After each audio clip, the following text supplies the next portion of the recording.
Chapter 1. Day 0 + 1. "Dante, go!" Grace screamed, and watched as he throat-punched the guard next to him. Her heart leapt into her mouth as he grabbed Bailey and leapt over the side of the bridge. Moments later, there was a loud splash, and her heart skipped a beat. "Please make it. Please be alive," she thought, closing her eyes. The rest of the men on the bridge were stunned into silence. The only sound amongst the group was the struck guard, who leaned over, gasping for air. Mosley barked a laugh, heading to the edge of the bridge and looking down at the water a good 50 feet below. "Well, holy fucking shit," he drawled. "I had no idea that messed-up-looking dude had that in him." He turned back to his prisoners, Grace and Troy, as the mercenaries cuffed their wrists in front of them. "Your man there is quite the daredevil, sweetheart. It's a shame he's a pussy, leaving you and big fella up here all alone." "Don't worry," she replied, forcing her voice to stay steady. "He'll be back." Mosley shook his head, chuckling to himself. "Sweetheart, this ain't the movies," he said, spreading his arms for effect. "Your man isn't going to find a shiny set of armor out there and come riding in on a fucking white horse to save the day. No, if he's smart, he'll forget all about you and move on, find himself another woman, and get as far away from here as possible." "He's not my man," she snapped, jutting out her chin. "He's my brother." Mosley grinned. "Well, hell, we're in the deep south," he drawled. "Could be both." Despite the situation, Grace found it impossible not to roll her eyes.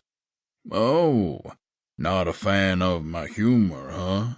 he asked, clucking his tongue. "Well, no matter. If you didn't find that funny, you sure as shit not going to find what happens next funny."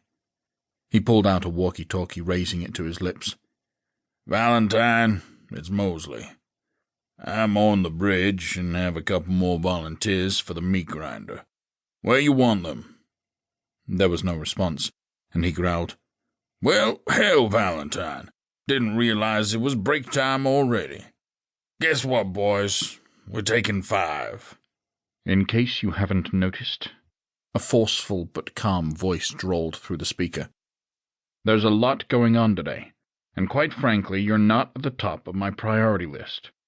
So unless you want to volunteer yourself for the meat grinder, I suggest you remember that." Mosley sighed, his swagger dropping a notch. "I hear you," he replied into the walkie-talkie. "Now where do you want these volunteers at? They are just eager little beavers to get into the fight." "Take them to the main resort at the northwest corner of the island," Valentine replied. "It's about 2 miles north of the main road once you clear the bridge.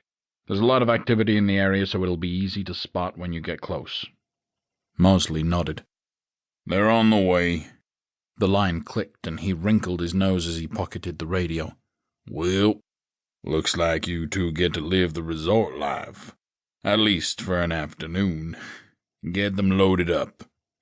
2 of the guards escorted the prisoners over to a van and shoved them roughly inside. As they left, Mosley approached No Name, who looked after the duo with his brow furrowed. "Quit your pouting," the former quipped. "It doesn't suit you at all, you no-named bastard." The tall, bold man crossed his arms. "Not sure I'm a fan of this." "Bullshit," Mosley spat. "I know for a fact you've done far worse than this in your life." No Name glared down at him, his biceps bulging as he flexed his arms. "You don't know a damn thing about what I've done," he said. Mosley just chuckled, smacking him on the back and sauntering off to the firing line. No Name watched the van drive away, uneasy in the pit of his stomach.